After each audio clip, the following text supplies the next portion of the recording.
ভগবদ গীতার এখানে সারাংশ তুলে ধরা হলো। ভগবদ গীতা হচ্ছে প্রাচীন ভারতের এক অন্যতম ধর্মগ্রন্থ, যা মহাভারতের অংশ।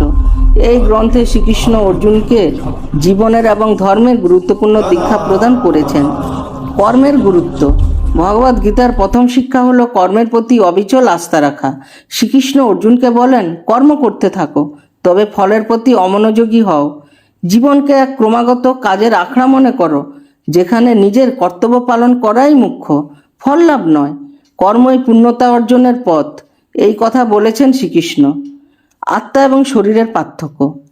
শরীর ক্ষণস্থায়ী ও পচনশীল, কিন্তু আত্মা চিরন্তন। আত্মা কখনো জন্মায় না, কখনো মরেও না। যেমন তুমি পোশাক পরিবর্তন করো, তেমনি আত্মাও এক দেহ ছেড়ে অন্য দেহে প্রবেশ করে। আত্মার এই অমরত্ব এবং পরিবর্তনশীল দেহের প্রতি অনবধানতা বজায় রাখা অত্যন্ত গুরুত্বপূর্ণ।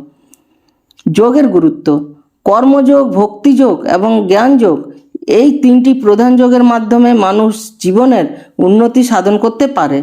তোমার মন যদি স্থির থাকে, তবে তুমি নির্বিকার থাকতে পারবে এবং আত্মার সত্য উপলব্ধি করতে সক্ষম হবে। নির্বিকার ও চিন্তার ক্ষমতা।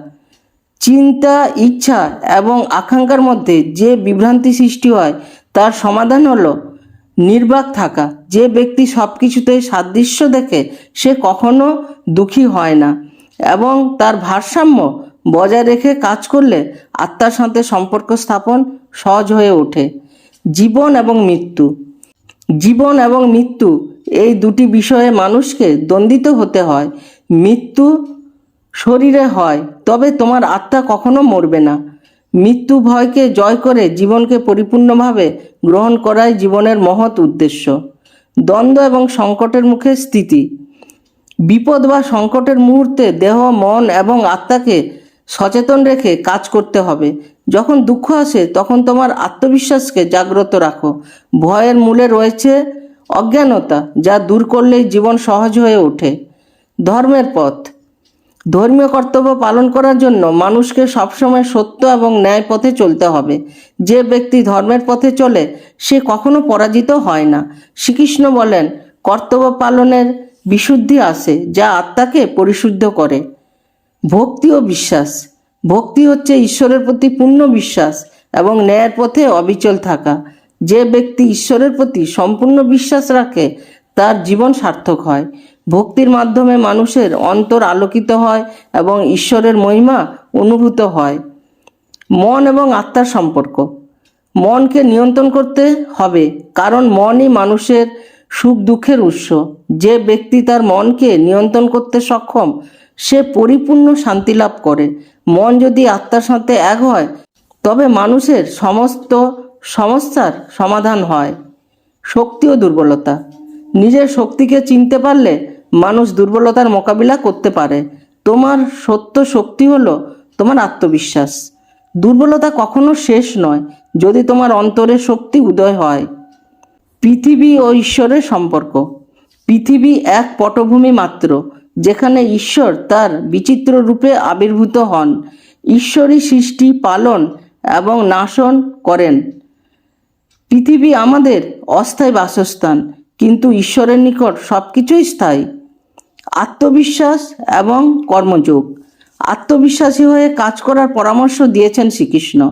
যে আত্মবিশ্বাসী হয়, সে কোনো কাজ থেকে পিছিয়ে যায় না। কর্মের প্রতি একাগ্রতা এবং বিশ্বাস থাকলে জীবনে সাফল্য আসবেই। শরণাগত বেদনা। শরণাগত বা নির্ভরশীলতা হলো আত্মার প্রকৃত অবস্থা। ঈশ্বরের প্রতি সম্পূর্ণ বিশ্বাস রেখে শরণে যাওয়ার মাধ্যমে মানুষের সঠিক পথ প্রদর্শিত হয়। সৎ জীবনযাপন। সৎভাবে জীবনযাপন করতে হবে। যে ব্যক্তি তার কাজ সৎভাবে করে, সে কখনো সাফল্যহীন হয় না। সৎ জীবনই মানুষের আত্মার শান্তি এবং পূর্ণতা অর্জন করতে সহায়তা করে। পাপ ও পুণ্যের প্রতিফল। পাপ ও পুণ্যের ফল মানুষ নিজেই ভোগ করে। পুণ্যের পথে চলতে হবে, পাপ থেকে বিরত থাকতে হবে। শ্রীকৃষ্ণ বলেন, যে ব্যক্তি সৎ পথে চলবে, সে আমার কাছে পৌঁছাবে। প্রেম এবং দয়া। প্রেম এবং দয়া মানব জীবনের অপরিহার্য গুণ। যে ব্যক্তি সকল জীবের প্রতি দয়া করে, সে প্রকৃত পুরুষ। ঈশ্বরের মহিমা প্রেমে এবং দয়ায় প্রকাশিত হয়। ঈশ্বরের মহিমা। ঈশ্বরের মহিমা অসীম এবং অপার। যে ব্যক্তি ঈশ্বরের আসনে স্থির থাকে সে সবার উপরে বিজয়ী। ঈশ্বরই পরম সত্য, যিনি সবার অন্তরে রয়েছেন।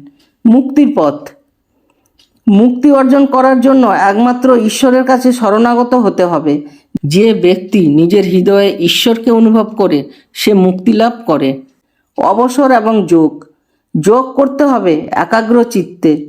যতটা সম্ভব অবসর গ্রহণ করে মনকে শান্ত রাখতে হবে। যোগের মাধ্যমে আত্মবিশ্বাস, শক্তি এবং দৃষ্টি অর্জন সম্ভব। সমাধান এবং শান্তি। সমাধান পাওয়া যায় যখন মন শান্ত থাকে। শান্ত মনের মানুষ সব সমস্যার সমাধান করতে পারে। শান্তি শীতল হৃদয়ের মধ্যে বিরাজ করে। ঈশ্বরের নির্দেশনা। শ্রীকৃষ্ণ নিজে বলেন, তোমরা আমি যা বলি তা শুনো, আমি তোমার সঠিক পথ দেখাবো। আত্মসমর্পণ। আত্মসমর্পণ অর্থাৎ ঈশ্বরের প্রতি সব কিছু ছেড়ে দেওয়া। যে আত্মসমর্পণ করে সে আমার আশ্রয়ে পৌঁছায়। যোগ এবং সাফল্য। যোগের মাধ্যমে জীবনে সফলতা আসে। যোগের মাধ্যমে মন শান্ত হতে পারে এবং হৃদয়ে আনন্দ আসে।